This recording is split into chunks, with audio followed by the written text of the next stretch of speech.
ơi trời ơi con là mỗi nhân lẹ nào đi ô này đàm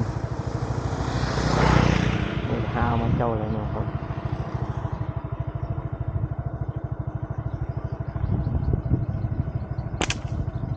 ôi trời ruồi chết quá này ép xây chứ mỗi hao mà lẹ mấy nhân lẹ lại nữa mấy nhân giật trời ta hao rồi